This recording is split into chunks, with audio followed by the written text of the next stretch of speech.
חשוב לזכור שהבנק בתקופה הזאת לא אמור להדריך אתכם בעלי העסקים איך להתנהל. הבנק מצפה לראות מצדכם התנהלות מקצועית. הוא לא יגיד לכם אם אתם מתנהלים נכון, אם אתם מתנהלים לא נכון. אתם תראו את זה דרך התוצאה שלו. תתנהלו נכון, יש סיכוי סביר שתקבלו תשובה שאתם רוצים לקבל. הבנק הוא לא זה שמכוון אתכם עסקית, אבל התוצאה שלו היא זו, התוצאה של מה שתבקשו, והתגובה שלו היא זו שתכוון אתכם. לפני שנפרט איך העסק צריך להתנהל בתקופה הזאת, תזכרו דבר מאוד מאוד חשוב. הוא חשוב תמיד, הוא חשוב עכשיו שבעתיים. התוצאה של מה שתקבלו מהמערכת הבנקאית תלויה בכם. אם כל מה שאמרתי קודם לגבי ביטחונות, לגבי צמצום מסגרות, אם תדעו לפנות נכון, אם תדעו להציג נכון, אם תדעו למכור במרכאות את מה שאתם רוצים בצורה נכונה, התוצאה שתקבלו קרוב לוודאי מה שאתם רוצים. ועוד מעט נרחיב איך אנחנו בעצם צריכים לפעול. ראינו קודם איך הבנק מתנהל, איך אתם אמורים להתנהל בתקופה כזאת. נקודה ראשונה וחשובה בעיניי זה אמון. הבנק, לפי דעתי, שוב, בדרך כלל וגם בתקופה כזאת, נותן חשיבות מאוד מאוד רבה למערכת יחסי אמון שנבנית בינו לבין הלקוח, לפעמים במשך שנים, איך אמרו חז"ל, טוב שם משמן טוב. זה נכון מאוד בבנק במיוחד, כאשר אתם בונים מערכת יחסי אמון, והבנק לאורך שנים מכיר אתכם, ויודע עם מי יש לו עסק, הוא גם בהתאם לזה פועל, אפילו בתקופה הזאת עם כל המגבלות שדיברנו עליהן קודם. האמון הוא בעיניי כמעט שם המשחק. אני אומר לכם את זה מהרבה שיחות עם הרבה בנקאים, לא פעם ולא פעמיים אמרו לי בנקאים, כולל בכירים, הביטחונות טובים וחשובים, אבל אם אין לי אמון בלקוח, אני לא נמצא פה כדי לממש ביטחונות. לא זאת המטרה שלי. הביטחונות אני לוקח אותם בתור איזושהי חומת הגנה נוספת, אבל קודם כל אני צריך שיהיה לי אמון עם העסק ועם בעל העסק. תזכרו, הבנק הוא שותף שלכם. הוא לא ספק, למרות שהוא בעצם ספק האשראי.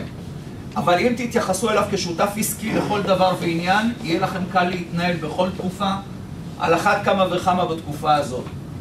כשאני אומר שותף עסקי, זה חשוב לעדכן את הבנק בכל מהלך. גם מהלכים טובים, ולצערי גם במהלכים רעים.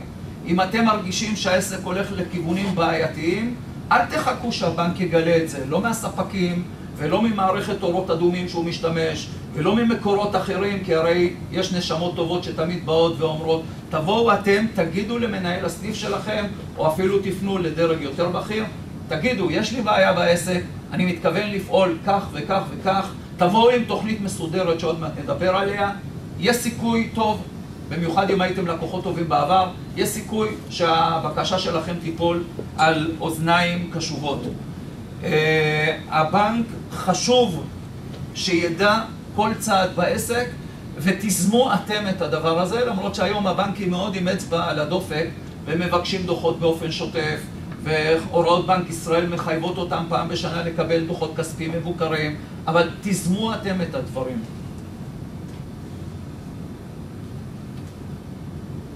הבנק מעריך התנהלות מקצועית, אמרתי את זה קודם, כשאתם באים מוכנים, מסודרים, עם איש מקצוע שעשה בשבילכם עבודת הכנה, ולא באים בצורה מרושלת, יש סיכוי סביר שהבנק יענה לבקשה שלכם. נקודה חשובה נוספת זה, הבנק לא אוהב הפתעות. הבנק רוצה לדעת על מהלכים שאתם עושים, אמרתי, טובים ורעים, רעים לא תמיד אתם יוזמים, מישהו אחר לפעמים יוזם. הבנק רוצה לדעת לפני שהדברים קורים. אם אתם חלילה מרגישים שהעסק הולך לקראת הקבלה, או חלילה אתם מרגישים שאתם לא יכולים לעמוד בהתחייבויות, אל תחכו שזה יקרה. אל תחכו שיגיעו אותם 5 צ'קים שמעבר לזה הופכים אתכם כבר להיות בסכנה של הקבלה. תבואו לבנק לפני שזה קורה, ואל תפתיעו את הבנק כשהצ'קים נמצאים כבר בחשבון. כי כשהם רואים את זה בחשבון, לא תמיד אתם משאירים להם ברירה. הם נמצאים עם הגב לקיר, יש את ההוראות של בנק ישראל שכולכם מכירים אותם מיולי 2006, אומנם הם נכנסו לתוקף קצת יותר מאוחר, אבל ההוראות האלה במידה רבה שמות את הבנק עם הגב לקיר. לא פעם ולא פעמיים אמרו לי, מה אתה רוצה? אין לי שיקול דעת. אני חייב לפעול לפי ההוראות. זה לא לגמרי נכון. לא פעם ולא פעמיים הבנקים כן יכולים לפעול, אבל עדיף שאתם תזמו את המעבר לאינפורמציה, עדיף שלא תפתיעו את הבנק, כי כשאתם מפתיעים אותו, אתם אף פעם לא יודעים איך הוא יגיב. יכול להיות שפעם ראשונה שתפתיעו אותו, התגובה תהיה סבירה. אבל אם זה יהפוך להיות דבר שבשגרה, באיזשהו יום בהיר, הבנק ישבור את הכלים, אל תגיעו לשם.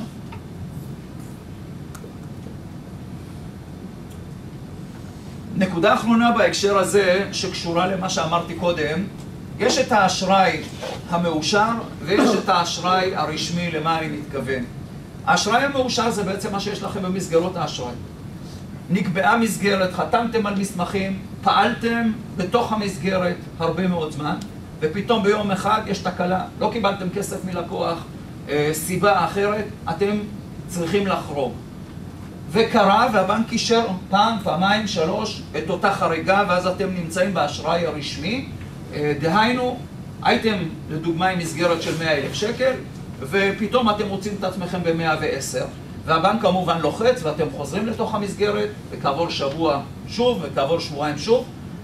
אל תחשבו שדפוס ההתנהגות הזאת נותן לכם עילה לחשוב שהמסגרת היא 110 ולא 100. המסגרת היא מה שכתוב וצוין כאשראי מאושר. ביום בהיר אחד, אם הסיפור הזה יחזור הרבה על עצמו, הבנק עשוי לשבור את הכלים.